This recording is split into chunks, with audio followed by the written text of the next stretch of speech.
प्यार संख्या 9।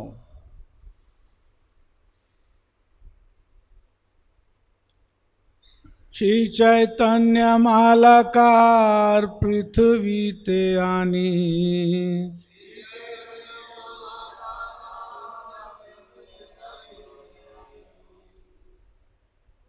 श्री चैतन्य मालाकार पृथ्वी ते आनी,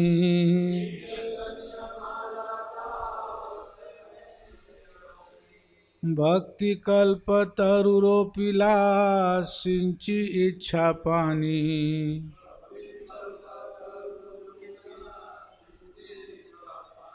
भक्ति कल्प तरुरोपिला सिंची इच्छा पानी,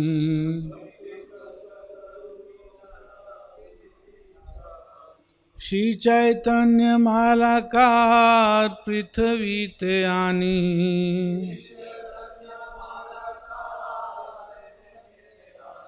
भक्ति कल्प तरुरोपिला सिंची इच्छा पानी, श्री चैतन्य मालाकार पृथ्वी ते आनी,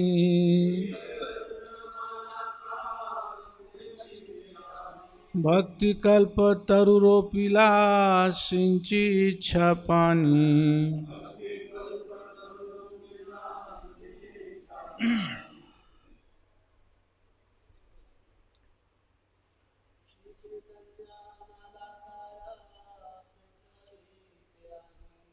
श्री चैतन्य मालाकार पृथ्वी ते आनी,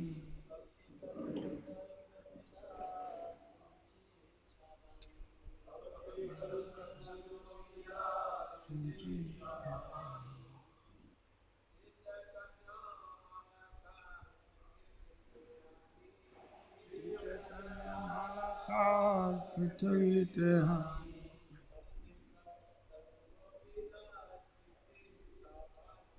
भक्ति कल्प तरुरोपिला सिंची इच्छा पानी।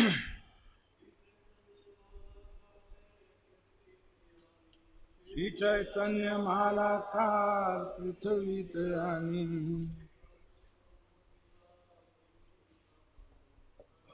कल्प तरुरोपिला सिंची इच्छा पानी। माता जी कुछ कहें। श्री चैतन्य मालाकार पृथ्वी ते आनी, भक्ति कल्प तरुरोपिला इच्छा पानी। श्री चैतन्य मालाकार पृथ्वी ते आनी,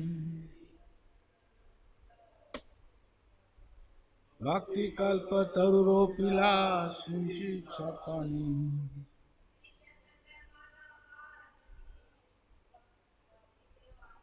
श्री चैतन्य मालाकार पृथ्वी ते आनी, भक्ति कल्प तरुरोपिला सिंची इच्छा पानी। श्री चैतन्य भगवान श्री चैतन्य महाप्रभु मालाकार माली पृथ्वी ते पृथ्वी पर आनी लाकर भक्ति कल्पतरु भक्ति रूपी कल्पतरु रोपिला बोया सिंची सींचा इच्छा इच्छा पानी पानी। अनुवाद एवं तात्पर्य भक्ति वेदांत स्वामी शिला प्रभुपाद के द्वारा किया गया। शिला प्रभुपाद की जय। अनुवाद।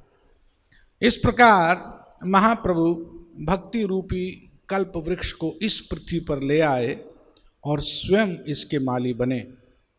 उन्होंने बीज बोया और उसे अपनी इच्छा रूपी जल से सींचा।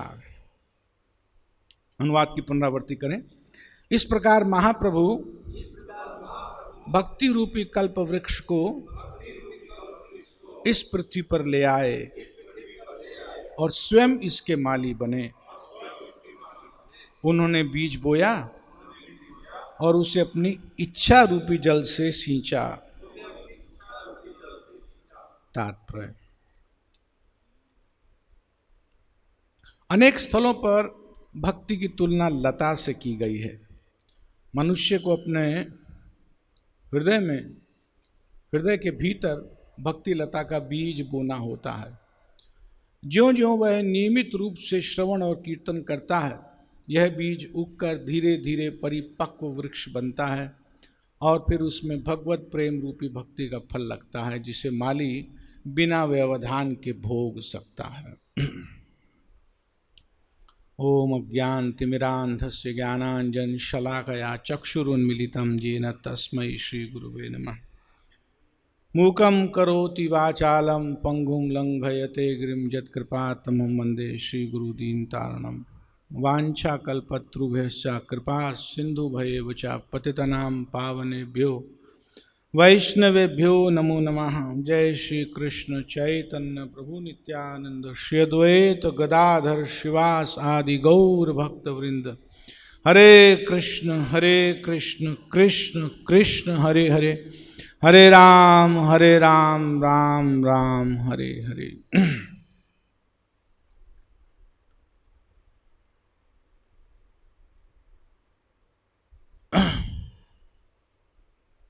भाषा में एक अलंकार होता है। हम जब छोटी क्लासों में पढ़ते हैं, संस्कृत में भी और हिंदी में, रूपक अलंकार, अनुप्रास अलंकार, कई कई तरह के अलंकार होते हैं। अलंकार माने शोभा। जैसे शरीर की शोभा अलंकार लगने से बढ़ जाती है, स्त्रियां अलंकार लगाती हैं खूब, तो अलंकार तो सजे रहते हैं स्त्रियां और उसके साथ में सजने लगती हैं। तो उसी तरह से भाषा में भी अलंकार रहते हैं, एक रूपक अलंकार होता है। तो इस अध्याय में कृष्णदास कविराज गोस्वामी कई कई तरह के सिमाइल्स रूपक दे करके महाप्रभु के हृदय का भाव, उनका आशय प्रकट करने की प्रयास कर रहे हैं। तो यहाँ एक शब्द दिया गया मालाकार, एक माली। महाप्रभु, उनका एक नाम है विश्वंभर, विश्व जमा अंबर, जो संपूर्ण ब्रह्मांड का, संपूर्ण विश्व का पालन करने की इच्छा रखता है, शक्ति रखता है, उसको विश्वंभर कहते हैं। तो कृष्णदास कविराज गोस्वामी इससे पहले वाले श्लोक में कह रहे हैं कि महाप्रभु ने सोचा कि अगर मेरा नाम विश्वंभर है तो विश्वंभर का अर्थ होता है कि सारे ब्रह्मांड का मैं पालन करूं। अब ब्रह्मांड में तो 84 लाख योनियों में नाना प्रकार के शरीर हैं, कितने ही जीव हैं, असंख्य असंख्य जीव हैं। तो महाप्रभु के आने से पहले उन शरीरों का पालन तो प्रकृति कर ही रही थी। ऐसा कौन विशेष महाप्रभु ने आकर के उनके शरीरों का पालन करने के लिए काम करना था। तो यहां यह बात की जा रही है जब विश्वंभर की, तो विश्वंभर शरीर पालन करने से बात नहीं की जा रही।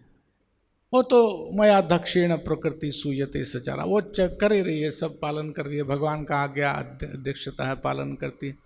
लेकिन जब महाप्रभु आए तो वो जीव का, आत्मा का, इस सोल का पालन करने का अपने मन में धारण कर रहे हैं। तो वो कह रहे हैं कि अगर मैं विश्वंभर हूं तो जितनी भी आत्मा जीव इस ब्रह्मांड में, जहां पर महाप्रभु ने आविर्भाव हो करके एक धारणा के साथ, एक इच्छा के साथ अवतार लिया कि मैं इस ब्रह्मांड में जब तक उनको भर नहीं दूंगा, आत्मा को किस चीज से भरा जा सकता है, जो उसको चाहिए, जिसकी उसको भूख। तो भाव से कृष्णदास कविराज गोस्वामी कह रहे हैं कि महाप्रभु ने मन में सोचा कि जब तक कृष्ण प्रेम इन जीवों के मन में नहीं भर दूंगा, मेरा नाम विश्वंभर होना बेकार है। तो इस आशय के साथ महाप्रभु कृष्ण प्रेम सभी जीवों में, इस ब्रह्मांड में भरना चाहते हैं। तो कृष्ण प्रेम को फल कहा गया। फल लगता है पेड़ पर, लताओं पर। तो सबसे पहले फल का कोई बीज होना चाहिए। बीज के साथ तना होना चाहिए, शाखाएं, पत्तियां, तब आकर के फिर फल लगने का नंबर आता है। तो इस भावना से महाप्रभु ने पूज्यपात माधवेंद्र पुरी के हृदय में इस बीज को रोपा।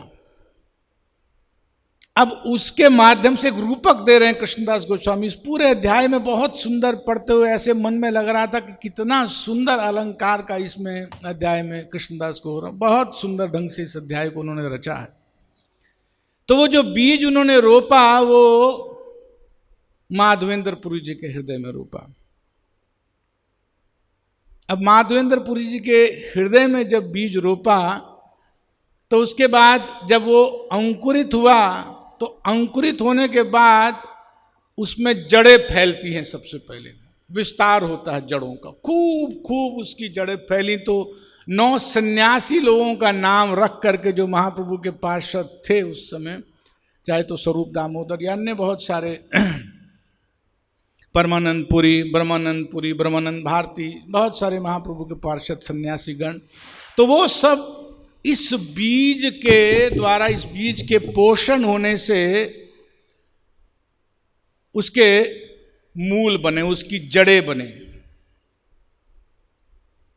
अब जब जड़ बन गई तो महाप्रभु खुद तना बनना चाहते हैं, बड़ा विशाल सा तना बन करके। और मुख्य शाखाएं, कृष्णदास कविराज गोस्वामी कह रहे हैं 2 मुख्य शाखाएं निकली हैं। एक शाखा है अद्वैताचार्य प्रभु और एक नित्यानंद प्रभु। अब वृक्ष का स्ट्रक्चर, जो फाउंडेशन है, वो तैयार हो गई। अब इसके बाद इन शाखाओं से उप शाखाएं, फिर उप शाखाएं और शाखाएं और शाखाएं, ये वृक्ष कितना फैल रहा है। तो कृष्णदास कविराज गोस्वामी और भक्ति विनोद ठाकुर अपने अमृत प्रभा भाष्य में लिखते हैं कि ये वृक्ष वास्तव में नवद्वीप से शुरू हुआ, फैलना हुआ, उसके बाद पुरी में, फिर वृंदावन में, और फिर वह सारे के सारे विश्व में, सारे के सारे ब्रह्मांड में ये विश्व ये फैलने वाला है। तो भक्ति विनोद ठाकुर कहते हैं कि ये बीज इतना स्ट्रांग है, ये भक्ति का जो फल देने वाला है, जो प्रेम देने वाला फल है, इसका बीज रुकेगा नहीं, बहुत बहुत दूर तक इसका विस्तार होगा।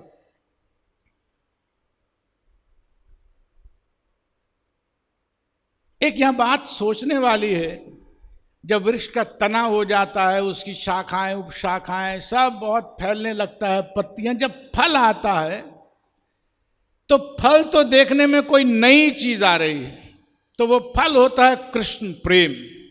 तो वो कृष्ण प्रेम वहीं उदित होता है जहां बीज पड़ा था। बीज कहां पड़ा था? भक्त के हृदय में। तो जब भक्त के हृदय में बीज पड़ता है तो वहां फल उदित होता है। लेकिन यहां उदित होने से आशय ये नहीं है कि कोई चीज पैदा होगी। शास्त्र कहता है कि नित्य सिद्ध कृष्ण प्रेम साध्य कबो नाय, कि जो कृष्ण प्रेम है, जो वास्तविक फल है, उसको क्या करना पड़ता है? बस उदय करना पड़ता है। श्रवण आदि शुद्ध चित्ते करे उदय, कि जब हृदय शुद्ध हो जाता है श्रवण आदि के द्वारा, तो उसमें वो फल अपने आप आ जाता है। प्रेम, कृष्ण प्रेम, जो इस भक्ति रूपी वृक्ष का जो वास्तविक प्रयोजन है, जो वास्तविक फल है, वो कहीं बाहर से लाना नहीं है, वो तो वास्तव में हृदय में है। लेकिन बस क्या करना है, उसको थोड़ा सा फैन करके, थोड़ा सा उसको हवा दे करके, और उस चिंगारी को बाहर उदय करना है। श्रवण आदि शुद्ध चित्त। तो ये कुछ बेसिक बातें हैं। महाप्रभु इस वृक्ष के लिए सब कुछ बनने के लिए तैयार हैं। वो इस वृक्ष में क्या क्या बन रहे हैं? सबसे पहले तो माली बन रहे हैं। माली मुख्य आदमी होता है, जो सारा का सारा देख रेख वृक्ष की करता है, वो माली होता है। सबसे पहले महाप्रभु बोलते हैं कि मैं मालाकार, मैं माली हूं। बंगला में मालाकार बोलते हैं बंगाली। और आप क्या क्या बनना चाहते हैं? बोले मैं मुख्य तना बनूंगा, जिसके ऊपर सारे के सारे वृक्ष का भार होता है, मैं वो भी बनूंगा। उसके बाद और आप क्या क्या बनेंगे? बोले मैं फल का दाता बनूंगा, मैं बांटूंगा इस फल को, इस प्रेम को, कृष्ण प्रेम को, चैतन्य प्रेम को, अपने प्रेम को मैं बांटूंगा। और क्या करेंगे? बोले मैं खाऊंगा भी, मैं तो भोगता हूं, क्योंकि ये मेरा मुख्य प्रयोजन है इस धरा पे आने का, कि मैं कृष्ण प्रेम किस तरह से मेरे भक्त पाते हैं, राधा रानी किस तरह का अनुभव करती है, मैं वो अनुभव भी करना चाहता हूं, तो मैं पाऊंगा भी। तो मैं माली बनूंगा, मैं तना बनूंगा, मैं भोक्ता बनूंगा, मैं दाता बनूंगा, और क्या क्या बनेंगे। जहां आवश्यकता होगी मैं शाखा भी बन जाऊंगा, जहां आवश्यकता होगी मैं उपशाखा भी बन जाऊंगा। अब इस शाखाओं में क्या होता है, ब्रांचेस में क्या होता है, अच्छा इस पे मैं थोड़ा बाद में आता हूं। तो जब पेड़ बहुत बड़ा हो गया, कुछ समय के बाद उस पर जब फल आते हैं, जैसे आम का पेड़ है वो तुरंत फल नहीं देता है, 4-5 वर्ष के बाद उस पर फल लगना शुरू होता है। तो जब फल आना शुरू होता है तो बहुत बहुत फल आता है, क्योंकि ये एक वृक्ष कैसा है, कहाँ कहाँ फैला है, मैंने आपको बताया कि शाखा प्रशाखा उपशाखा पूरे के पूरे ब्रह्मांड में फैल रही है। और जब इस तरह से फैल रही है तो कितना कितना फल लगेगा, आप खुद अनुमान कर लीजिए। कृष्णदास कविराज गोस्वामी जहाँ फल लगने की बात कर रहे हैं तो वहाँ पर एक फल अंजीर का नाम दे रहे हैं। अंजीर एक ऐसा फल होता है जो वृक्ष पर हर जगह पर लगता है, भरा रहता है वृक्ष अंजीर के साथ, और उस अंजीर फल में बीज इतने होते हैं, इतने बीज होते हैं कि गिन नहीं सकते हैं। एक अंजीर में कितने कितने बीज हैं गिन नहीं सकते हैं, और एक वृक्ष में जो अंजीर में कितनी अंजीर लगी हैं आप गिन नहीं सकते। तो कितने फल एक छोटे से अंजीर पेड़ पे आएंगे जो मान लो 10 फुट में फैला है, उसकी तुलना से बता रहे हैं जब ये फल पूरे विश्व में, पूरे ब्रह्मांड में, तो कितना फल लगेगा। कितना फल का मतलब कितना कृष्ण प्रेम उदय होगा, उसकी तुलना नहीं कर सकते। तो आप जब माली हैं, कोई प्रश्न कर सकता है, या स्वयं मान लो कृष्णदास गोस्वामी कहें कि आप अगर माली हैं तो माली तो बेचता है अपने फल को, तो आप क्या मूल्य लेने वाले हैं। वो क्या कहते हैं, पाकिला जे प्रेम फल अमृता मधुर, बिलाए चैतन्य माली नाही लाए मूल। वो कह रहे हैं कि जब ये पक जाएगा फल, जब एकदम मीठा हो जाएगा, और किससे भर जाएगा, अमृत जैसी मधुरता के साथ भर जाएगा। आजकल डाल के पेड़, डाल के और पाल के 2 तरह के फल आते हैं। पाल माने जब मसाला लगा के पकाते हैं उसको पाल के बोलते हैं, कि उसको पाला है। कैसे पाला, मसाला लगा के पाला है। लेकिन जो डाल के पके हुए आम या डाल के पके हुए वास्तव में मीठे होते हैं। तो महाप्रभु के कह रहे हैं जब ये प्रेम फल जब पक जाएगा और अमृत मधुर, अमृत जैसा मधुर हो जाएगा, तब मैं क्या करूंगा, बिलाए, मैं इसको दूंगा, बांटूंगा, सबको दूंगा। क्यों दूंगा, इसलिए तो आया हूं। और मूल्य में क्या लेंगे, नहीं लाए मूल, कोई दाम नहीं ले रहे हैं। महाप्रभु कहते हैं कोई दाम नहीं लूंगा। अब दाम नहीं लेंगे, इतनी आप मेहनत कर रहे हैं, माली बन रहे, तो दाम क्यों नहीं लेंगे, उसका कारण बताते हैं कि दाम क्यों नहीं लूंगा। वो कहते हैं कि 3 जगत की सारी संपदा जोड़ दोगे ना, तो एक फल का कीमत कोई नहीं चुका सकता। क्या कोई भिखारी आदमी, गरीब आदमी मुझको मूल देंगे। त्रिजगत जत आछे धनु रत्न मणि, एक फलेरा मूल्य करिता नहीं गणी। 3 जगत के जितने भी धन मणि रत्न सब जोड़ करके एक जगह पे इकट्ठा कर दो, और कह दो कि एक फल के बदले में ये सारा देता हूं, तो भी नहीं है, तो बेकार। इसकी क्या कीमत है। भगवान का प्रेम इन चीजों के साथ थोड़ी तुलना की जा सकती है।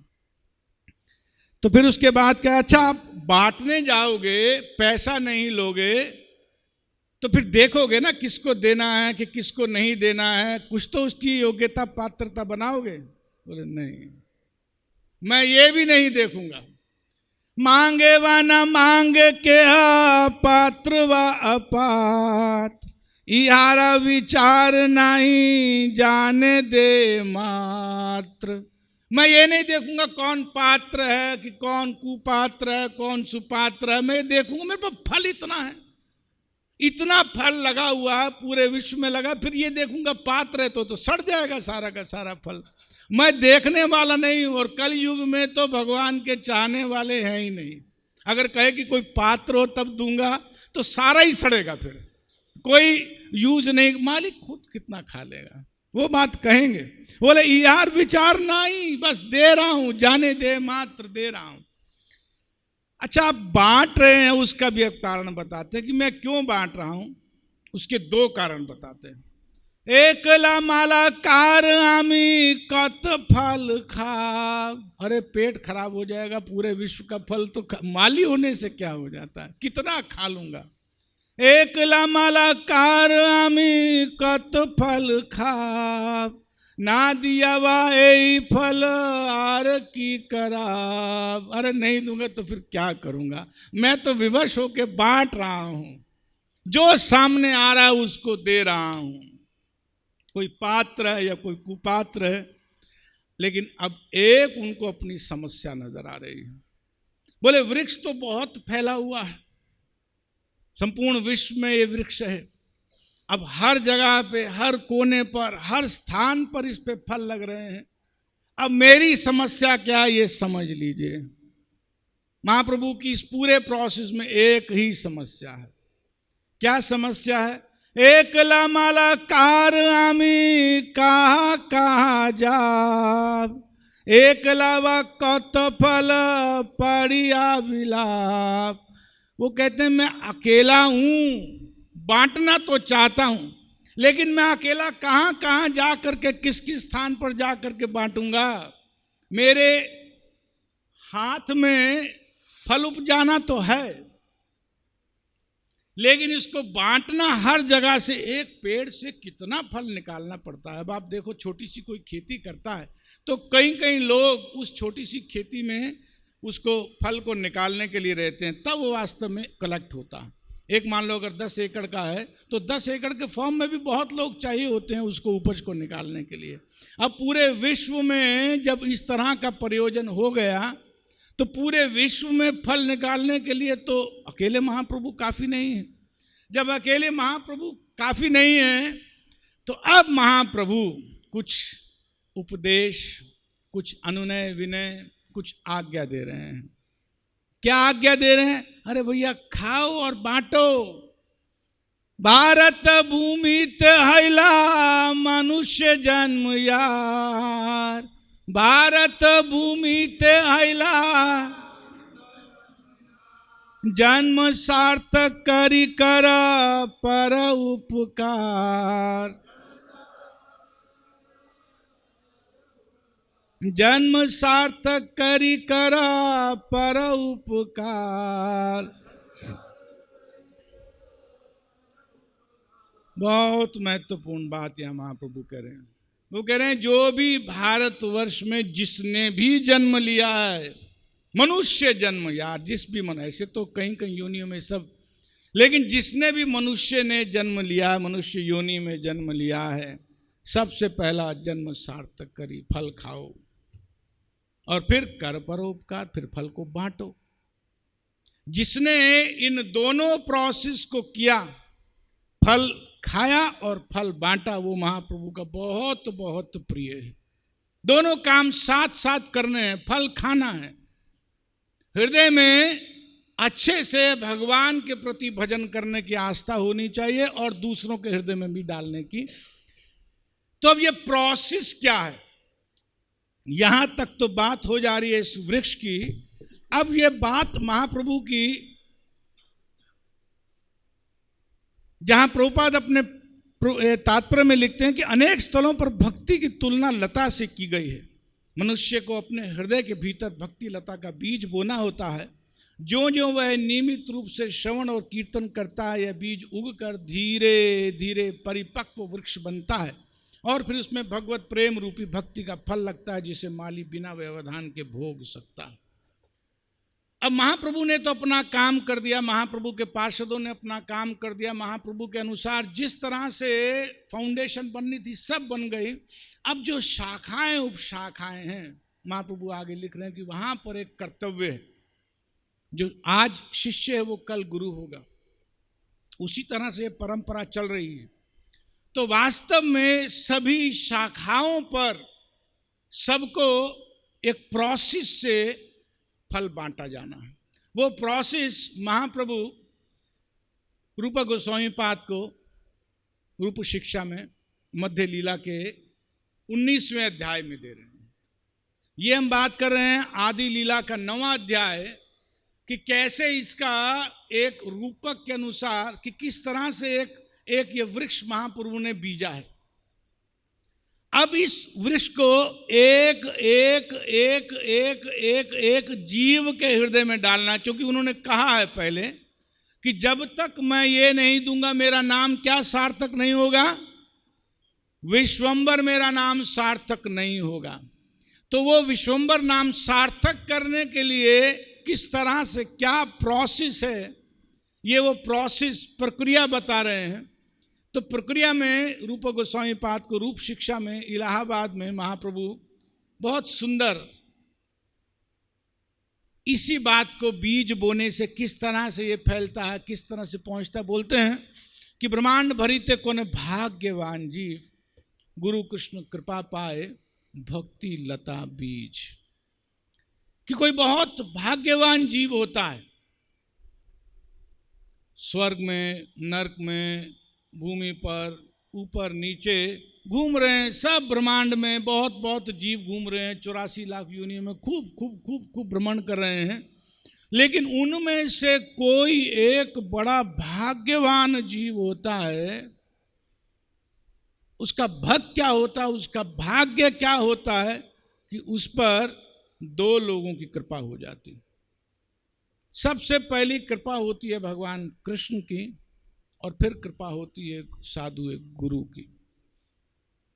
और उससे पहले भी एक काम होता है, भगवान की कृपा होने से पहले प्रभुपाद जी कहते हैं कि उस जीव के हृदय में कुछ श्रद्धा जैसा उत्पन्न होता है। श्रद्धा प्रभुपाद जी तात्पर्य में लिखते हैं कि उसके हृदय में डिजायर, इच्छा, श्रद्धा जैसा कुछ उत्पन्न होता है, तभी भगवान की कृपा का प्रोसेस शुरू होता है। तो प्रभुपाद जी लिखते हैं कि भगवान की कृपा से, भगवान चैत्य गुरु हैं, किसी की इच्छा को तुरंत पकड़ लेते हैं। वो कहाँ, जहां पर वो तंतु विचार का या इच्छा का तंतु अभी बनता है, उससे पहले ही भगवान को पता चल जाता है कि ये सही मार्ग पर अब इच्छा करने वाला है। तो भगवान तो चैत्य गुरु हैं, सबके हृदय में परमात्मा स्वरूप बैठे हैं।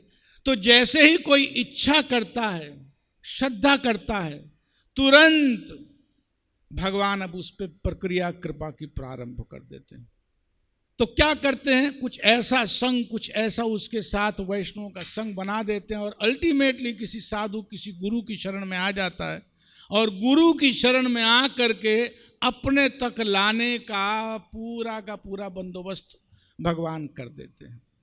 तो भगवान की कृपा से गुरु मिलते हैं, और गुरु की कृपा से भक्ति का प्रादुर्भाव होता है, और फिर धीरे धीरे भगवान की तरफ जीव बढ़ना शुरू होता है। तो भगवान कहते हैं कि ब्रह्मांड भरित कोने भाग्यवान जीव, ये सब नहीं है, कोई बहुत ऐसे कम जीव हैं जो वास्तव में भाग्यवान हैं, जिसको इस प्रोसेस में श्रद्धा हो जाती है। और प्रोसेस में श्रद्धा हो जाती है तो क्या होता है, भक्ति लता का बीज उसके हृदय में कौन आरोपित कर देता है, गुरु आरोपित कर देता है।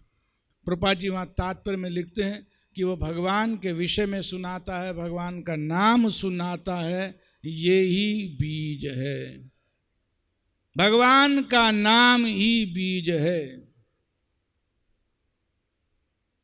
अब जब बीज पड़ गया तो उसके बाद में क्या होने वाला है, उसके बाद उस बीज का सिंचन होना है। तो सिंचन कैसे होता है, तो सिंचन वो बोलते हैं कि श्रवण और कीर्तन के माध्यम से वो सिंचन होता है।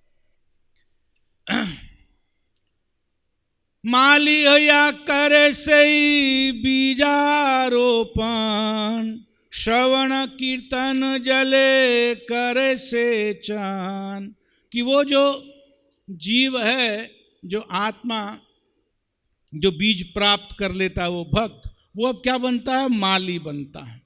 माली कैसा? बहुत बहुत इंटेलिजेंट माली अगर बनता है, वो क्या करता है कि उस बीज को अपने हृदय में आरोपित कर लेता है और उसके बाद श्रवण कीर्तन जले करे सिंचन।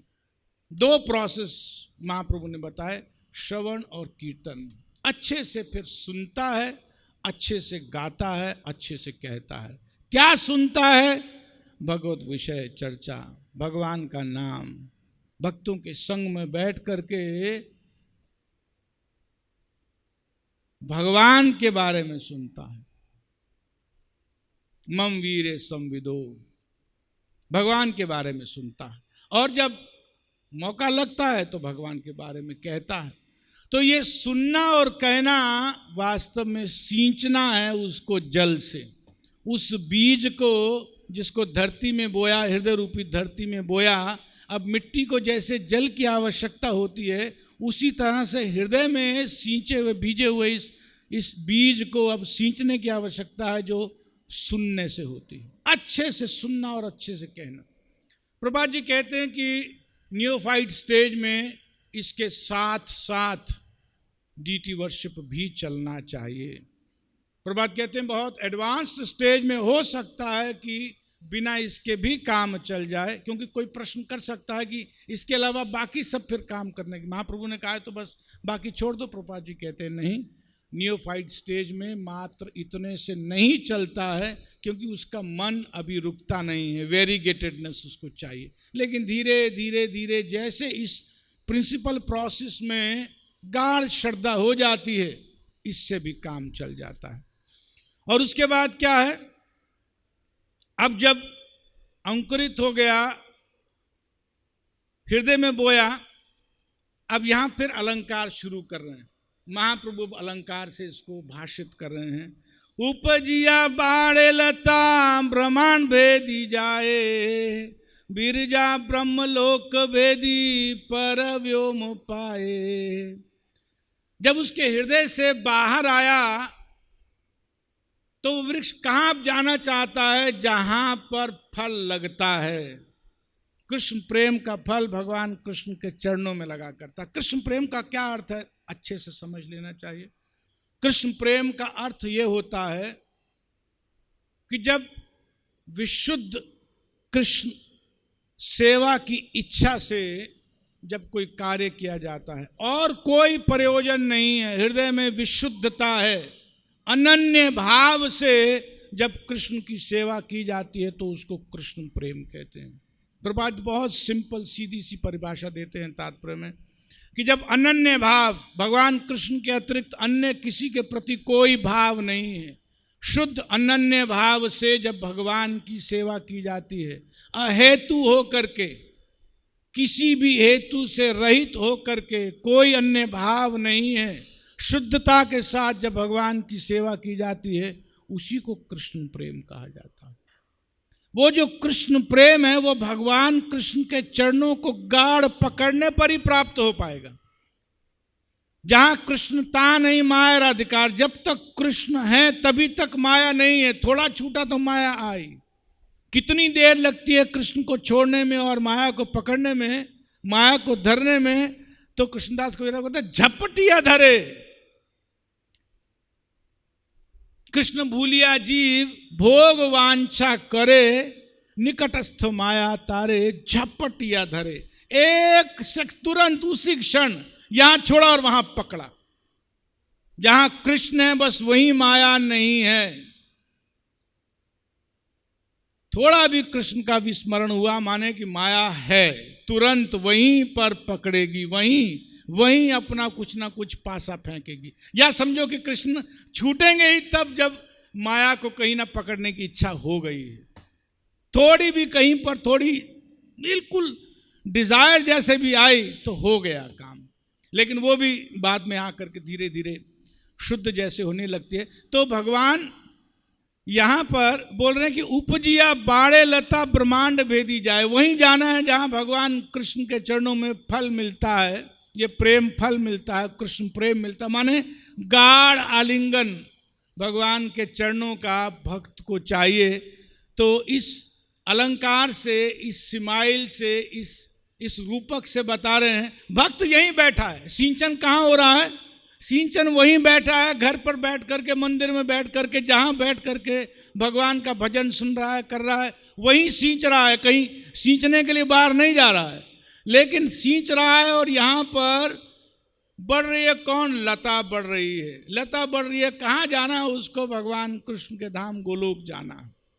तो गोलोक जाने के लिए क्या क्या करना पड़ेगा? सबसे पहले तो इस ब्रह्मांड के सभी भोगों की इच्छा तृप्ति समाप्त करनी पड़ेगी। स्वर्ग आदि सब छोड़ करके ब्रह्मांड भेदी जाएगा। अर्थ यही होता है कि इस ब्रह्मांड का कोई भी सुख ललचा नहीं रहा है, लोभ नहीं दे रहा है, लोलुपता नहीं क्रिएट कर रहा है। चाहे किसी भी तरह का सुख, जिसको वैभव, संपत्ति, परिवार, स्त्री, पुरुष, जो भी यहाँ रोक सकने वाली वस्तुएं हैं, उनमें से किसी में अब शक्ति नहीं रह गई है, क्योंकि महाप्रभु की इच्छा है। देखिए, विशेष बात इस समय की समझ लीजिए कि भगवान स्वयं आए हैं। ये बाकी कलयुग की तरह ये कलयुग नहीं है। पात्र व कुपात्र कोई नहीं देखना है, जो आया सबको कृष्ण प्रेम देना चाहते हैं महाप्रभु। एक अपवाद कहेंगे बाद में भी आगे आकर के। तो उपजिया बाड़े लता ब्रह्मांड भेदी जाए। अब जब ब्रह्मांड को भेद दिया, पूरे सब 14 भुवन को भेद करके अब जब ऊपर गई, तो सबसे पहले विरजा आती है। विरजा का मतलब विगतेन रजा इति विरजा, जिसमें से रजा अर्थात इस भौतिक जगत के तीनों गुण जिसमें से समाप्त हो गए हैं, उसको विरजा बोलते हैं। इसी का एक नाम कारण समुद्र काजल ओशन भी है, जहां पर कारणदाक्षाई विष्णु शयन करते हैं, तो उसी को विरजा बोलते हैं। उसको भेद जाती है। उसको भेदने के बाद क्या होता है? ब्रह्मलोक को भी भेद जाती है। ये ब्रह्मा जी का ब्रह्मलोक की बात नहीं की जाए। जब ब्रह्मा जी का ब्रह्मलोक कहाँ है? वो इसी ब्रह्मांड में है। तो जब ब्रह्मांड को भेद दिया, विरजा को क्रॉस कर दिया, तो वहां कौन सा ब्रह्मलोक है? वहां पर ब्रह्म ज्योति है। तो ब्रह्म ज्योति में भी सायुज्य मुक्ति की कोई इच्छा नहीं है। भक्त के हृदय में भगवान के चरणों को पाने की इतनी प्रबल इच्छा है, इतनी गाढ़ इच्छा है कि किसी और तरफ ध्यान ही नहीं जा रहा। अनन्य भाव से बस चल रहा है उसका काम। एक लक्ष्य है बस, वहीं और कुछ नजर नहीं आ रहा। तो अर्जुन की तरह से जब भक्त अपना लक्ष्य साध करके भक्ति करता है, तो उसे इस ब्रह्मांड का कोई सुख नहीं रोकता है, विरजा पर उसे कोई दिक्कत नहीं आती है, और उसके बाद ब्रह्मलोक, ब्रह्म ज्योति पर भी कुछ नहीं जाती। और उसके बाद वो बोलते हैं कि विरजा ब्रह्मलोक वेदी परव्योम पाए। अब परव्योम में वैकुंठ भी है, और परव्योम में भगवान कृष्ण का धाम गोलोक वृंदावन भी है। अब महाप्रभु जब आए हैं, तो विशेष बात समझ लेनी चाहिए कि महाप्रभु क्या देने के लिए आए हैं। महाप्रभु ब्रह्म ज्योति का सुख, तथाकथित सुख देने के लिए नहीं आए हैं, वैकुंठ का भी सुख देने के लिए नहीं आए हैं। महाप्रभु वैकुंठ ले जाने नहीं आए हैं। प्रभा जी स्पष्ट लिखते हैं, भी आगे आएगा, कृष्णदास कविराज गोस्वामी स्वयं भी कहेंगे कि वो इच्छा भी भक्त की, शुद्ध भक्त की नहीं होती है।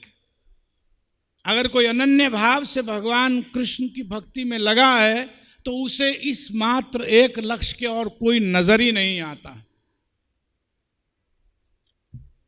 आगे क्या कहते हैं? तब जाए तद ऊपरी गोलोक वृंदावन, कृष्ण चरण कल्प वृक्षे करे आरोहण।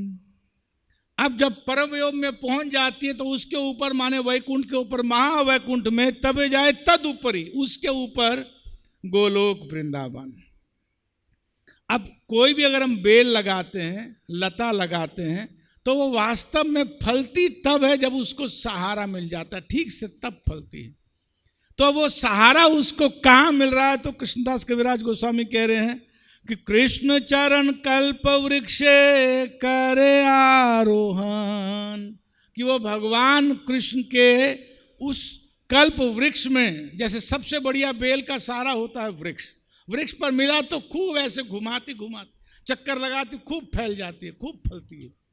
तो भगवान कृष्ण के चरणों में पहुंच करके ही इसको वास्तविक शांति मिलती है। उस बेल को जो एक गुरु ने भगवान की कृपा होने से बोया था, उस बीज को सींचा भक्त ने, भक्तों के साथ में सींचा, श्रवण कीर्तन आदि जले, और इस तरह से सींच रहा है कि धीरे धीरे वो अंकुरित होकर के बाहर आ रही है। इस भौतिक जगत के सुख भेद करके, विरजा को भेद करके, ब्रह्मलोक को भेद करके, वैकुंठ को भी भेद करके भगवान कृष्ण के धाम पहुंचती है। प्रभुपाद जी लिखते हैं कि वैकुंठ में और गोलोक वृंदावन में, क्यों भक्त गोलोक वृंदावन में जो महाप्रभु से बीज पाए हैं, जो महाप्रभु के इस भक्ति स्वरूप वृक्ष से बीज पाए हैं, इस संचारित होकर के जो यहाँ से आया है गौड़िए, उनके लिए वैकुंठ, प्रभुपाद जी यहाँ पर लिखते हैं कि वैकुंठ में शांत रस है। शांत का मतलब क्या कि बस कोई रेसिप्रोकेशन में बहुत एक्टिविटी नहीं है, शांति के साथ सेवा हो रही है। दास्य रस भी है, लेकिन वो दास्य रस में थोड़ा थोड़ा थोड़ा थोड़ा गौरवता के साथ हो रहा है, गुरु भाव है भगवान के प्रति। गुरु भाव का मतलब कि भगवान के ऐश्वर्य को देख करके दास्य का भाव है। तो प्रभा जी अब आगे कहते हैं कि साख्य भाव भी है, वैकुंठ में साख्य भाव भी है, लेकिन वो भी गौरव साख्य है। जो विप्रलंब साख्य है कि भगवान के साथ मित्रता वाला, तुम्ही कौन बड़ लोग तुम्ही आमी साम, तुम कौन से को बहुत बड़े हो गए, हम दोनों साथ साथ के हैं। भगवान जब यहाँ आए तो वही सख्य भाव तो वही आना था, जो विप्रलंब, जो विश्रम्भ भाव था वही विश्रम्भ भाव आना था। विश्रम का मतलब कि मित्रता में गौरवता नहीं है, गुरु भाव नहीं है, बड़ा बड़ा है कृष्ण ऐसा कुछ नहीं है, मित्र है बस। तो तुम्ही कौन बड़ लो, वो खेलते थे तो एक खेल होता था जिसमें ऐसे पत्थर से पत्थर मार करके जिसका पत्थर दूसरे पे टच कर जाता था, तो जिस पे टच हुआ, जिस पे छुआ वो आएगा, और जहां तक पत्थर लगा उस पे अपनी पीठ पे सवारी देकर वहां तक ले जाएगा। हम भी ये खेल बचपन में खेला करते थे। तो भगवान मारते थे किसी भक्त के या अपने सखा के उस पे पत्थर, तो लगता था तो भगवान सवारी खाते थे, पीछे बैठ कर आओ कराओ मुझे सवारी वहां तक जहां मेरा पत्थर गया। लेकिन जब सखाओं का पत्थर भगवान के पत्थर पर टिकता था, भगवान कहते हम नहीं देंगे, हम तो नंद महाराज के सखा, हम तो नंद महाराज के पुत्र, हम तो राजा के बेटे, हम तो नहीं देंगे। तो सखा लोग क्या करते, खेल से बाहर बिठा देते थे। नंद महाराज के पुत्र हो तो घर पे हो, यहाँ नहीं, यहाँ हमारे साथ होकर के हमारे जैसे बन करके खेलना पड़ेगा। तो फिर भगवान को जब 2-4 मिनट नहीं खिलाते थे तो उनको होता था, अरे ये क्या, मुझे तो निकाल दिया खेल में से, अच्छा मैं दूंगा। फिर वो बोलते थे तुम्ही कौन बड़ लोग तुम्ही आमी साम, अरे तुम जैसे वैसे हम भी जैसे, तुम ग्वाले हम भी ग्वाले, अरे ग्वाला तूने खाया तो मैंने दिया कि नहीं दिया, अब जब मेरा पत्थर तेरे पत्थर पर लगेगा तो तू कैसे नहीं देगा। तो ये भाव वैकुंठ में नहीं है। ये गौरव का भाव, भगवान के साथ जो लीला माधुर्य है वो नहीं है। तो बहुत डीप ये तात्पर्य है, मैं इस पे नहीं जा रहा हूं। तो इस तरह से एक ही स्थान बचता है भगवान कृष्ण का चरण गोलोक वृंदावन में, और उसके बाद ता विस्तारित हया फले प्रेम फल, इहा माली सेचे नित्य श्रवणादि जल। अब देखिए, 2 स्थानों की तुलना करके यहां बात की जा रही है कि यहां और वहां। यहां क्या हो रहा है, यहां हो रहा है सेचे नित्य श्रवणादि जल। यहां तो खूब हरे कृष्ण कृष्ण कृष्ण हरे हरे राम राम राम हरे हरे, यहाँ ये चल रहा है। और वहाँ क्या हो गया है, वो जो लता है वो कहाँ सिमट गई है, कहाँ लिपट रही है, भगवान कृष्ण के चरणों में। जब भगवान कृष्ण के चरणों में लिपट गई कि ताहा बोलते हैं, ताहा विस्तारी थैया फले प्रेम फल, कि वहाँ पर क्या हुआ, विस्तार होकर के जब वहाँ पहुँच गया और फैल रहा है तो अब प्रेम फल वहां लग रहा है, खूब फल लग रहा है उसका, और यहां पर ये चल रहा है। तो फल जो लग रहा है वो खाएगा कौन? भगवान तो खाएंगे नहीं, फल कौन खाएगा? भगवान वही फल वही खाएगा जिसने इसको बीजा है। भगवान कह रहे हैं जिसके हृदय में ये गया, जो माली बना है, माली हैया से ही जीव है ना, तो वही जिसके हृदय में वही फल खाएगा, वही उस फ्रूट को, कौन से फ्रूट को? कृष्ण प्रेम रूपी उस फ्रूट को वो खाने वाला है। अब ये तो हुआ सीधा प्रोसेस जिसमें कोई विघ्न नहीं है। बीजा, सींचा, विस्तार किया, चरणों में गया, लिपटा, फल लगे, खूब भगवान की सेवा कर रहा। सेवा, फल खाने का मतलब हृदय में अनन्य भाव से भगवान की सेवा, ये है कृष्ण प्रेम, यही है फल, यही है पंचम पुरुषार्थ, यही है वास्तविक पुरुषार्थ कि भगवान के प्रति अनन्य भाव से, शुद्ध मन से कृष्ण सेवा, भगवान की सेवा करने की जब इच्छा है तो बस वही वो फल है जो इस जगत में बहुत आसानी से नहीं मिलता है। Rarest of the rare commodity is Krishna प्रेम। हालांकि है सबके हृदय में, बाहर से कहीं लाना नहीं है, सबके हृदय में है। सभी जीवों के 84 लाख योनियों में जो भी जीव भ्रमण कर रहे हैं, सबके हृदय में ये है, लेकिन उदित नहीं होता है। ये उदित होने का प्रोसेस बता दिया महाप्रभु के आने के बाद, किस तरह से ये बहुत वृक्ष फैल करके सबको अपॉर्चुनिटी मिल रही है, सबको मौका मिल रहा है। पूरे विश्व में ये वृक्ष फैला हुआ है, सबके लिए मौका है। और मालियों के माली, महामाली भक्ति वेदांत स्वामी शीला प्रभुपाद ने तो इसको इतना फैला दिया, इतना फैला दिया जिसका कोई गणना ही नहीं की जा सकती। तो बहुत बहुत विस्तार हो गया है। प्रोसेस भी पता लग गया कि हृदय में बीज आने के बाद सीधा वही लक्ष्य और कहीं नहीं जाता है।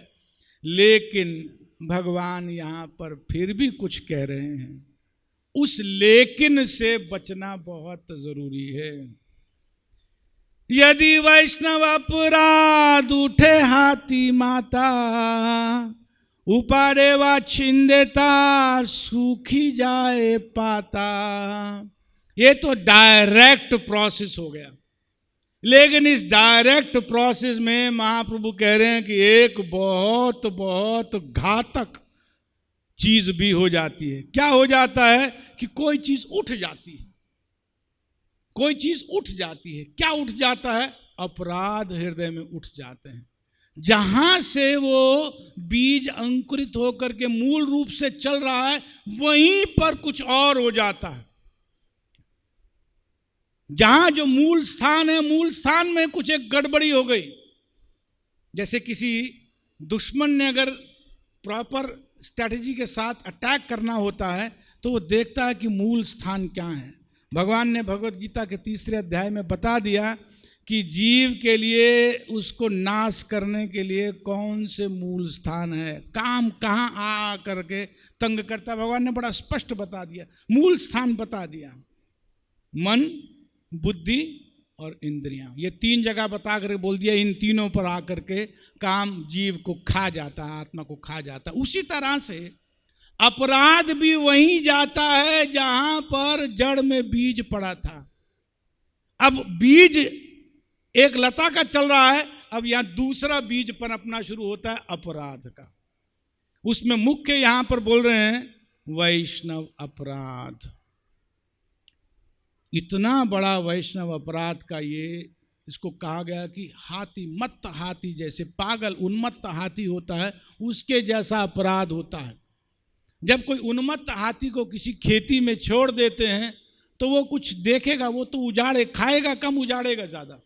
तो अपराध जब हृदय में आने लगता है किसी भी वैष्णव के प्रति, बहुत सुंदर तात्पर्य है, मैं तो सूत्र में भी नहीं कह पाऊंगा इन श्लोकों को, लेकिन भक्तों को ये 19वें अध्याय मध्य लीला रूप शिक्षा में 156, 57, 58 ये जो 5-6 श्लोक हैं, बहुत अच्छे से बार बार अध्ययन मनन करने की आवश्यकता। तो महाप्रभु कहते हैं कि जब ये अपराध, विशेष तौर पर जब वैष्णव अपराध हो जाते हैं तो क्या होता है? सबसे पहले उपादेय, कि वो जड़ से उसको उठाता है। किसको उठाता है? उस बेल को जो भगवान कृष्ण के चरणों तक समझो पहुंचने वाली है। इतनी ऊंची बेल फैल गई और वहां जाकर भी अगर वैष्णव अपराध हुआ तो अपराध में इतनी समर्थता, इतनी शक्ति, इतनी प्रबलता होती है कि उस बेल को जो इतनी फैली है उसको मूल से उखाड़ सकती है। और उसके बाद छिंदे का मतलब तोड़ सकती है बीच में से। बड़ी वृक्ष की है ये लता, बहुत बड़ी है, बीच में से तोड़ देगी। तो जहां पर तोड़ा उसके बाद आगे उसको जल सिंचन नहीं हो रहा है, ऊपर का तो ऐसे ही सूख जाएगा, तो सूख ही जाए पाता। अब मान लीजिए 10, 20, 50 किलोमीटर तक ठीक है, अलाइव है, ऊपर का सब गया हुआ बेकार, फिर क्या करेंगे? जहां से है वहीं से फिर शुरू करना पड़ेगा। तो ये जो अपराध है, वैष्णव अपराध, ये बहुत भयंकर है। मैं इस पे ज्यादा नहीं अभी बोल रहा हूं। ताते माली जत्न करी करे आवरण, अपराध हस्तिर जाइछे नहाए उद्गम। महाप्रभु यहां उसका उपचार, दवाई भी, औषधि भी साथ साथ बताते जा रहे हैं। बोल रहे हैं इस उपचार को रोकने के लिए क्या करना होगा? हाथी को अंदर नहीं आने देना है। इस खेती के अंदर हाथी ना आ जाए, ये वैष्णव अपराध ना हो जाए, इसलिए बाड़ लगा देनी चाहिए, ऐसी मजबूत बाड़ लगा देनी चाहिए कि अंदर ना आ पाए। प्रभा जी ने इतना सुंदर, इतना गहरा इसके तात्पर्य में लिखा है। प्रभा जी कहते हैं 3 चीजों को ध्यान रखेंगे तो वो गाढ़ बाड़ है, बहुत मजबूत बाड़ है। 3 चीजों का। एक तो प्रभा जी कहते हैं भगवान के बारे में श्रवण कीर्तन करते रहना चाहिए, माला जप करते रहना चाहिए। जितना जो प्रपात ने संख्या नहीं दी, लेकिन जितना जो नियत है उसको करते रहें। और दूसरा, रेगुलेटिव प्रिंसिपल्स को फॉलो करें, 4 नियम फॉलो करें। और उसके बाद बहुत महत्वपूर्ण बात लिखते हैं प्रपात कि वास्तविक जो बाढ़ है वो शुद्ध भक्तों की संगति है। कि शुद्ध भक्तों की संगति में हृदय की स्थिति ऊंची बनी रहती है, मन का भाव उनको देख देख करके ऊंचा बना रहता है। तो कहीं पर वैष्णव अपराध भावना भी आती है, बार बार बार बार बार बार बार बार संग हो रहा है, वो हटाते रहते। तो ये 3 बातें प्रभुपाद जी इस तात्पर्य में लिखे हैं। शुद्ध भक्तों का संग, भगवान के नाम का जप, कीर्तन, श्रवण, और तीसरा 4 नियमों का पालन। अगर ये तीनों चीजें हो रही हैं तो प्रभुपाद जी कहते हैं कि खूब गाड़ी बाढ़ है, चिंता की कोई दिक्कत नहीं है, चलेगी, कोई हाथी अंदर नहीं आएगा। एक बात और, वो कहते हैं कि ये तो प्रॉब्लम थी जड़ में। कई बार क्या होता है कि जड़ की प्रॉब्लम नहीं होती है, कहीं शाखाओं की प्रॉब्लम हो जाती, कि शाखाओं में से एक उपशाखा निकल आती है। शाखाएं मतलब ऐसे तना है, तना से शाखाएं, शाखा से उपशाखाएं, बहुत बहुत बहुत बहुत। कई बार क्या होता है कि एक उपशाखा ऐसी निकल आती है जो शाखाओं की सारी एनर्जी को शोषित कर लेती है, कंज्यूम कर लेती है, चूस लेती है। उस उपशाखा के बारे में भी जानना बहुत जरूरी है। किंतु यदि लतार संगे उठे उपशाखा, भुक्ति मुक्ति वांछायत असंख्य तार लेखा, निषिद्धाचार कूटिनाति जीव हिंसन, लाभ पूजा प्रतिष्ठा आदि यत उपशाखागण। इन सब का नाम लेकर के कह रहे हैं कि वो चल रही है, लेकिन उसके साथ साथ कुछ और भी चल रहा है। साथ साथ क्या चल रहा है? पूजा, लाभ, प्रतिष्ठा। साथ साथ क्या चल रहा है? जीव हिंसा। साथ साथ क्या? प्रभुपाद जी बहुत सुंदर, कूटी नाती का मतलब क्या होता है? कपट हृदय। हृदय में कुछ और है, कहे कुछ और है। नहीं नहीं नहीं प्रभु जी, हृदय में कुछ और है। नहीं, अगर ये रहता है तो मान लेना चाहिए कि ये उपशाखा है, मतलब ये एनर्जी ले रही है, ऊपर जाने की जो स्पीड है वो शोषण कर रही है, बढ़ाने में शमित हो रही है उसकी गति। अब महाप्रभु कहते हैं कि कौन सी शाखा और कौन सी उपशाखा, इसके लिए बड़ी पीएचडी चाहिए।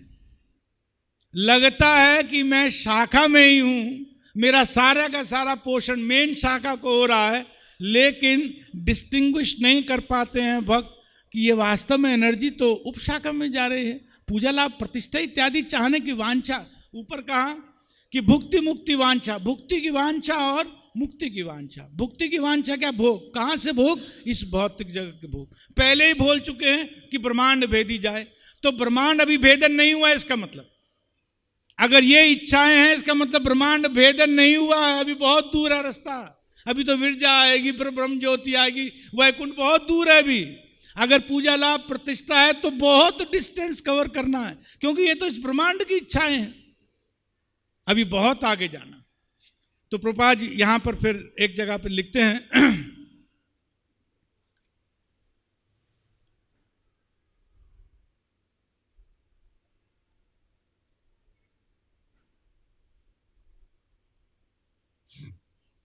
अच्छा, मैं ध्यान नहीं आ रहा कहां लिखा। वो कहते हैं कि कोई अगर बहुत बहुत प्रबुद्ध इंटेलिजेंट अगर कोई माली है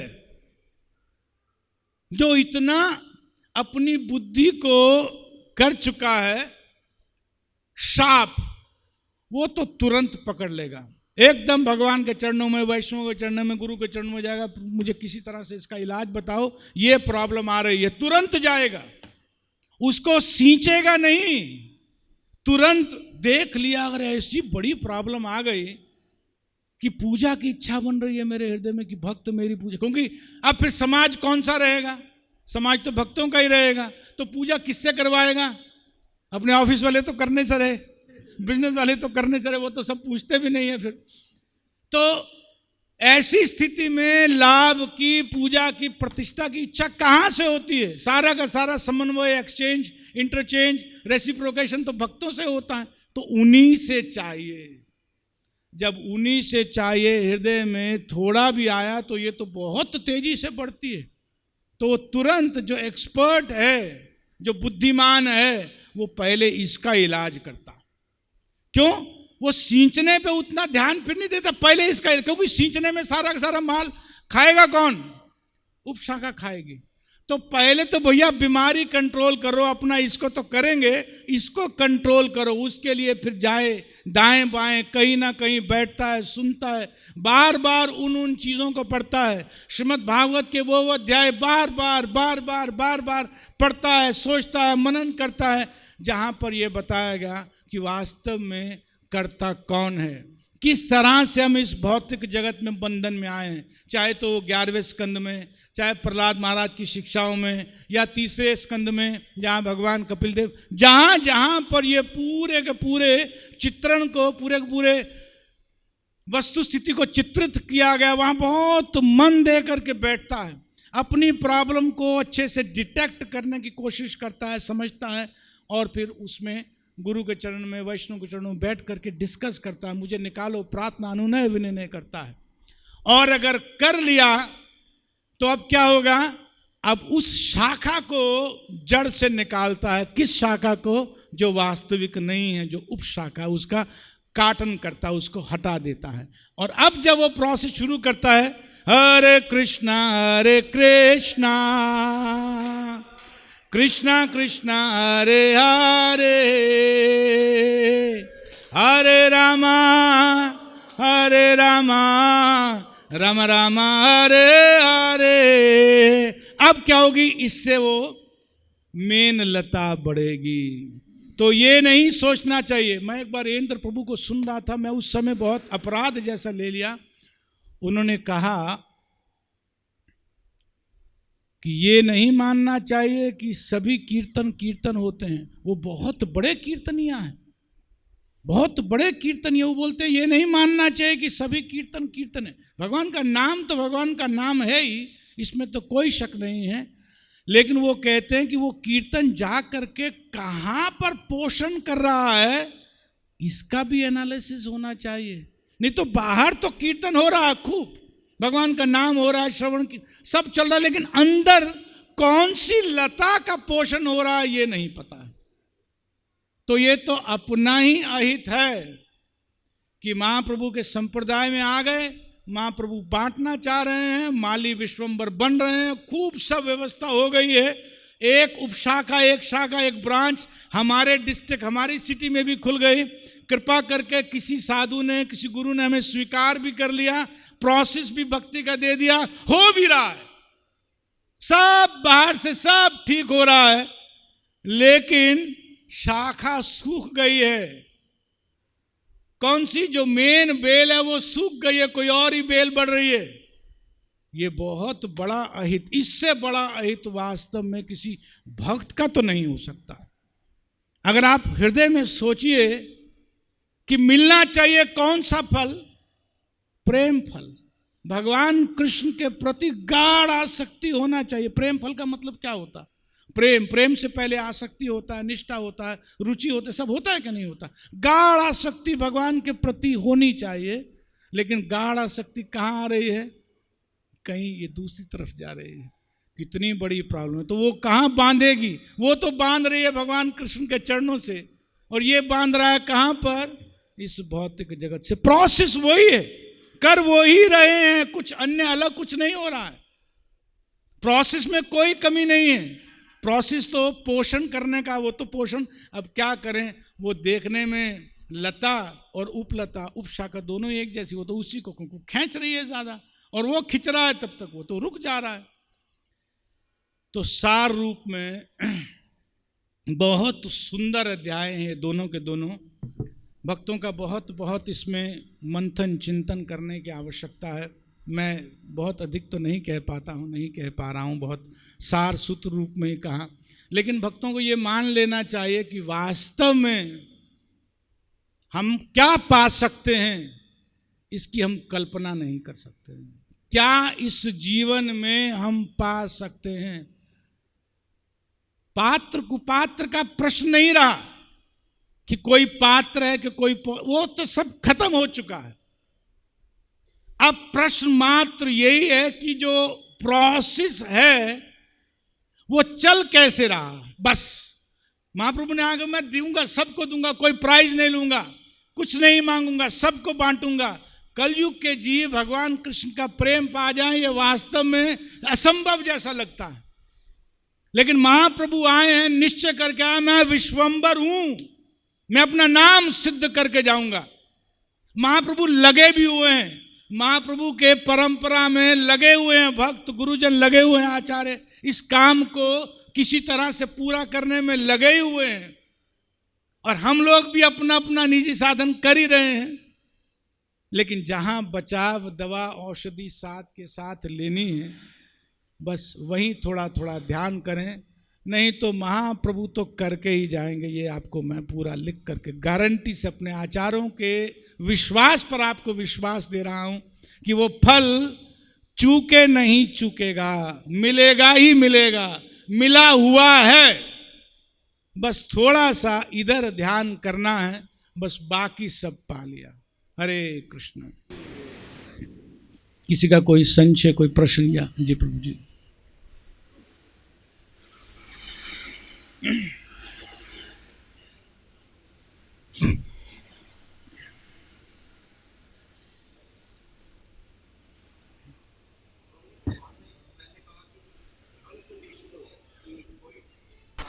बहुत सुंदर प्रश्न, मैं आपका प्रश्न समझ गया। भगवान ने कहा, थोड़ा सा भगवान ने कहा कि कोई पात्रता, कुपात्रता, सुपात्रता नहीं है, मैं बांटूंगा, फल बांटूंगा। लेकिन अब आपने कह दिया कि अपराध का ध्यान करो, पूजा लाभ प्रतिष्ठा का ध्यान करो, यही आपका प्रश्न है? अच्छा, प्रोसेस में बहुत कुछ दिखा आज तक। प्रोसेस में हमें पता लग रहा है कि हम कहाँ क्या क्या गलतियाँ कर रहे हैं। लेकिन भगवान ने भी कहीं सटल रूप में कहीं कंडीशन फिर लगा दी। पहले बोला कंप्लीटली अनकंडीशनल है, कोई कुपात्रता सुपात्रता मैं नहीं देखूंगा। फिर ये श्रद्धा वाला, फेद वाला लाके सटल वे में छोड़ दिया कि अगर फेद होगा तब कृष्ण कृपा करेंगे, तब फिर कृष्ण की वजह से गुरु आएंगे। तो ये कहाँ से फिर? देखो, आपका प्रश्न का मैं सीधा सीधा उत्तर देता हूँ प्रभु जी। पात्रता और कुपात्रता का अर्थ ये होता है कि किसी का जन्म कहाँ हुआ, किसी के पास धन, किसी के पास वैभव, किसी के पास शारीरिक कुछ इस तरह की व्याधि दादी कुछ हो, वो सब नहीं है, लेकिन जो मुख्य जहां पर जा करके भूमि चाहिए कि नहीं चाहिए, बीज तो महाप्रभु दे रहे। अब आप बीज अपने हाथ में रखो कि यहां से पौधा हो जाएगा, फल लग जाएगा, हो जाएगा क्या? बीज को कहां डालोगे? बीज को डालने के लिए भूमि चाहिए। वो श्रद्धा रूपी हृदय की भूमि को उस बीज को उस श्रद्धा रूपी हृदय की भूमि में डाला जाता है। तो जब श्रद्धा रूपी हृदय की बीज, तो वो कोई योग्यता पात्रता नहीं है, वो तो अनिवार्यता है उस बीज के अंकुरित होने की, वो तो आवश्यकता है। एक प्रश्न ये हो सकता है कि फिर आप कहेंगे सींच क्यों रहे हैं, वो भी शर्त नहीं। अरे वो प्रोसेस है, उसको बढ़ने का एक प्रोसेस है। उसी तरह से ध्यान रखना भी एक प्रोसेस है। जैसे श्रद्धा रूपी जमीन हृदय में चाहिए, उसको जल सिंचन चाहिए, या अनिवार्य है, उसी तरह से उसका काटना भी, जो अपराध रूपी जो दूसरे तत्व हैं या पूजा लाभ प्रतिष्ठा, ये सब अनिवार्यता है।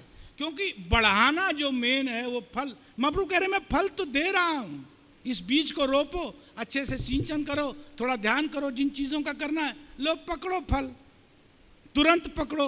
अब मान लो कि कोई ये कहे कि नहीं अभी तो बाद में मिलेगा, किसी और जन्म में मिलेगा। अरे दूसरा जन्म इस कलयुग में होगा कि नहीं होगा जहां महाप्रभु आए?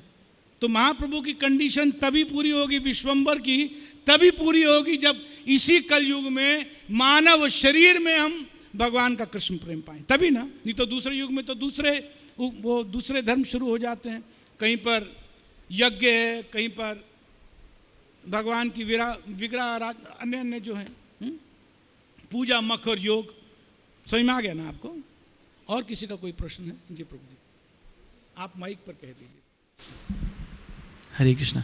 प्रभु जी, आपने बोला कि मेरा बस इतना ही प्रश्न है कि ये जो पूजा लाभ प्रतिष्ठा आदि उपशाखाएं हैं, इनसे बचने के लिए अपनी बुद्धि को सजग और सावधान शार्प कैसे करें? तीन चीज़ों से जो प्रभुपाद जी ने तात्पर्य में लिखा, उन्हीं तीन चीज़ों से होगा। शुद्ध भक्तों का संग, शुद्ध भक्तों के संग में कपटता के साथ संग नहीं होना चाहिए कि मेरे हृदय में तो कपट है लेकिन बाहर से मैं कुछ और दिखा रहा हूँ।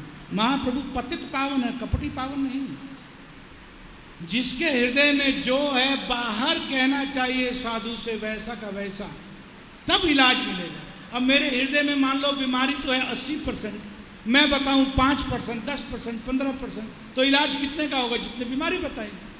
तो साधु के साथ जब व्यवहार करना है तो निष्कपट, वहां पर कूटी नाटी आ गया, कूटी नाटी कोई चलेगा नहीं, कपटता नहीं चलेगी। तो जब शुद्ध भक्तों का संग करते हैं वो इलाज कर देंगे, उनमें सक्षमता है, क्योंकि सब उसी प्रोसेस से होकर के निकले हैं। Every saint has a past and every sinner has a future. सबके लिए साधुता की स्थिति है और सभी साधु कहीं ना कहीं पर कुछ ना कुछ तो वो कर देंगे इलाज। वो पहली दूसरी चौथी पांचवी आठवीं 10 MA PhD उस स्थान पर बाद में पहुंचे। तो जो डॉक्टर है आज वो सब प्राइमरी नर्सरी KG PG करके आया हुआ, लेकिन वो पता तो लगे। आप हो मान लीजिए दूसरी क्लास में और बताएं 10वीं, तो आपको तो 10वीं के हिसाब से पढ़ाएगा ना। अब मान लो कोई दूसरी का बच्चा 10वीं के हिसाब से कोर्स अपना बता दे, तो उसको तो 8 साल का समय में नहीं आया, वो तो पढ़ाएगा 10वीं के लेवल के हिसाब से। समझ रहे हैं आप? और प्रभु जी एक चीज़ और थी इसमें, इस कपटता को कैसे दूर करें अगर हृदय में कपटता भी है? कपटता को दूर करने का तो कोई इलाज नहीं। विश्वास मानिए, इस ब्रह्मांड की सबसे बड़ी दुश्मन हमारी कपटता है। कपट का क्या मतलब होता है?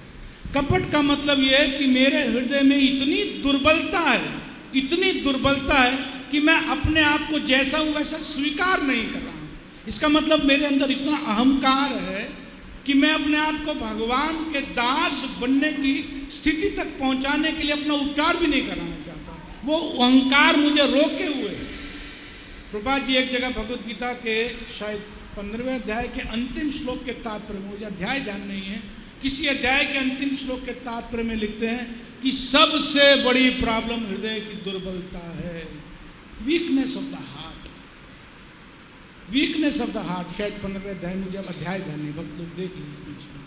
तो प्रभु जी प्रभुपाद तात्पर्य में लिखते हैं सबसे बड़ी मुश्किल हृदय दुर्बलता है। अपने आप को जैसा है वैसा स्वीकार करें।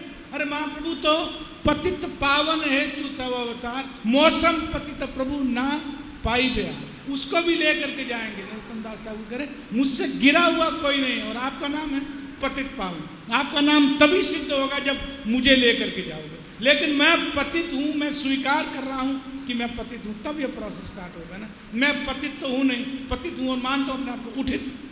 तो उठित वाली स्थिति में महाप्रभु क्या करेंगे? वो तो पहले उनको लेकर के जाएंगे जो पतित है, हमारा नंबर आएगा ही नहीं। ठीक है ना?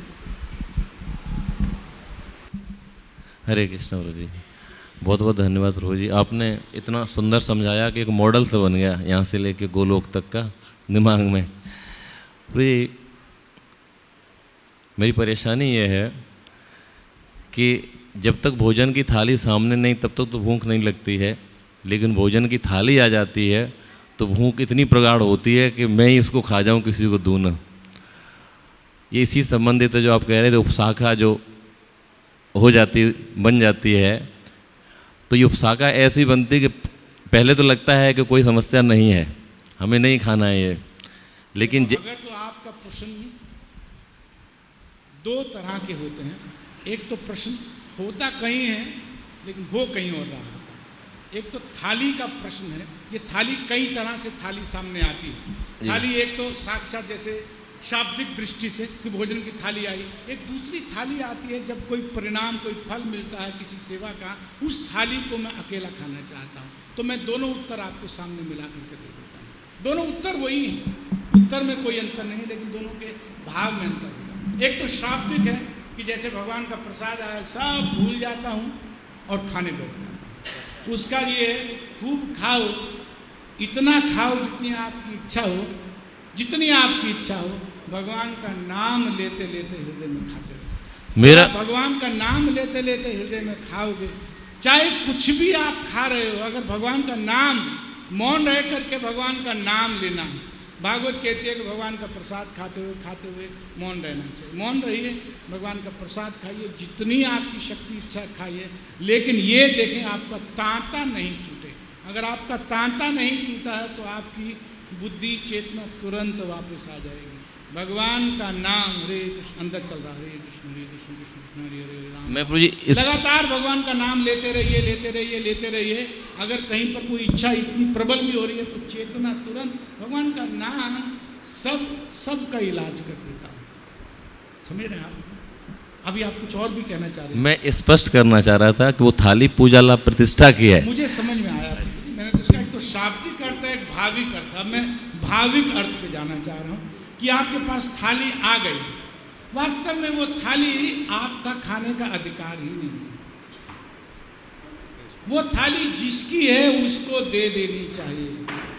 वो थाली गुरुदेव की होती है, गुरुदेव की होती है। गुरुदेव से आगे जा करके भगवान की थाली होती है।